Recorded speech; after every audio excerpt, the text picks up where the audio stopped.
Salut à tous, Sport U, le MAG, l'émission qui pose les vraies questions. Nous sommes ravis de vous retrouver sur ma chaîne étudiante. Nous sommes en bonne compagnie puisque Gladys Epang est avec nous, championne du monde de taekwondo. Salut Gladys. Salut. Porte-drapeau aux Universiades de Belgrade. On est ravis de vous avoir avec toujours ce fabuleux sourire. Vous ne changez pas et c'est ça qui est formidable. Vous êtes accompagné de quelqu'un que vous connaissez un tout petit peu. Vous apprenez à le découvrir et à le connaître. C'est Uri Stantman. Enchanté. Enchanté, très heureux. Ancien entraîneur de Gladys Oui. et puis surtout coordinateur à l'INSEP. Ce qui est quand même très pratique quand on veut faire des études, comme c'est votre cas, tout en étant sportif de haut niveau et champion de haut niveau. Alors notre thématique aujourd'hui, international français, comment assumer ce statut, parce que c'est un véritable statut qui peut avoir des avantages et des inconvénients, plus d'avantages ou d'inconvénients que d'être international français, et notamment dans le sport universitaire. Il y a beaucoup plus d'avantages. Je veux dire, c'est déjà un honneur que de représenter la France, donc... C'est sûr que rien que ça fait plaisir. Et puis après, il y a plein d'autres avantages. C'est-à-dire qu'on vous observe à l'INSEP différemment, dans la rue ou dans les gens qui ne pratiquent pas le sport de haut niveau, vous observent différemment parce que vous représentez la France, vous êtes un porte-drapeau, un emblème finalement?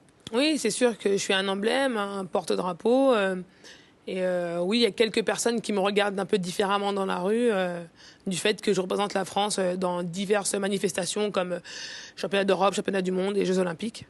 On va voir dans quelques instants des images de vous aux Universiades donc de Belgrade lorsque vous étiez porte-drapeau, puis des images aussi de combat. Ça peut fighter un peu quand même dans cette émission. Mais Uri, est-ce que le statut d'international incombe aussi des obligations? Et est-ce qu'on prépare suffisamment bien, c'est une question, hein, c'est pas une affirmation, les jeunes sportifs à devenir, à porter les valeurs et les couleurs du pays sur la scène du sport? Alors absolument, parce que en fait, on ne devient pas champion international de l'envergure de Gladys comme ça un beau matin. C'est un long processus.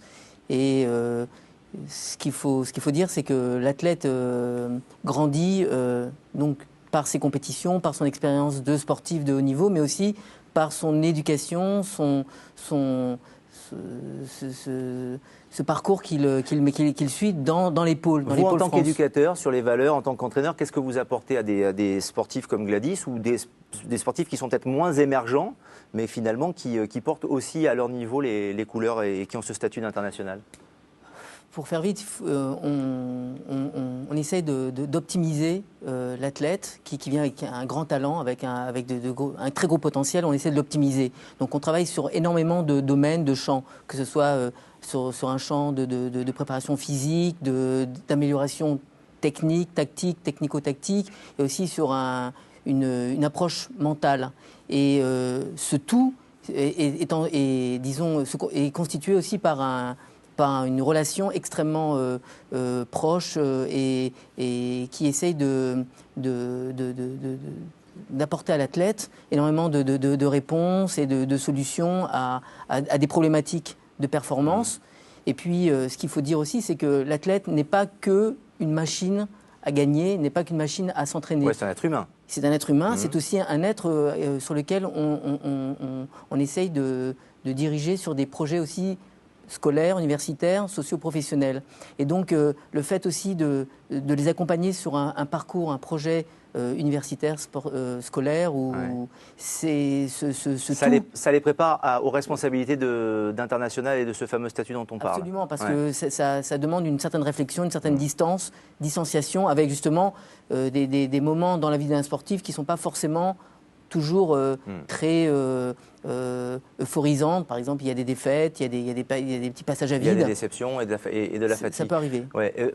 Au-delà de la satisfaction, évidemment, des titres et de la compétition, Gladys, qu'est-ce que ça vous apporte, le statut d'international, dans la vie de tous les jours? Vis-à-vis de votre famille, vis-à-vis de la fierté, vis-à-vis de vos origines, vis-à-vis de votre projection professionnelle et sociale à l'avenir?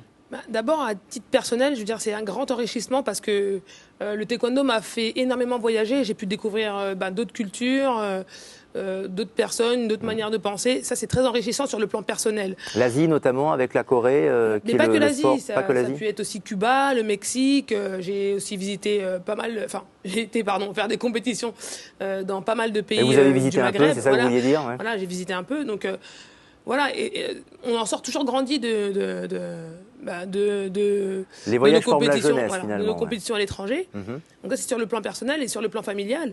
Ma famille, que ce soit donc en France, parce que j'ai ma mère et ma tante ici, elles sont vraiment contentes pour moi, elles sont ravies. Pour elles, c'est un honneur que je serve la France parce que c'est un peu ça au fond. C'est voilà, je sers l'équipe de France, je sers la France, je me bats pour les couleurs du pays dans lequel je suis né.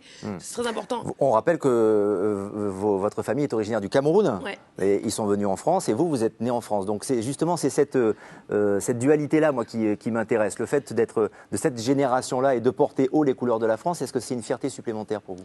Porter les couleurs de la France, c'est évidemment une fierté pour moi et pour ma famille parce que en partant du Cameroun, ma mère, elle a voulu offrir à ses enfants une opportunité de s'en sortir mieux que ce que j'aurais pu faire au Cameroun, je pense.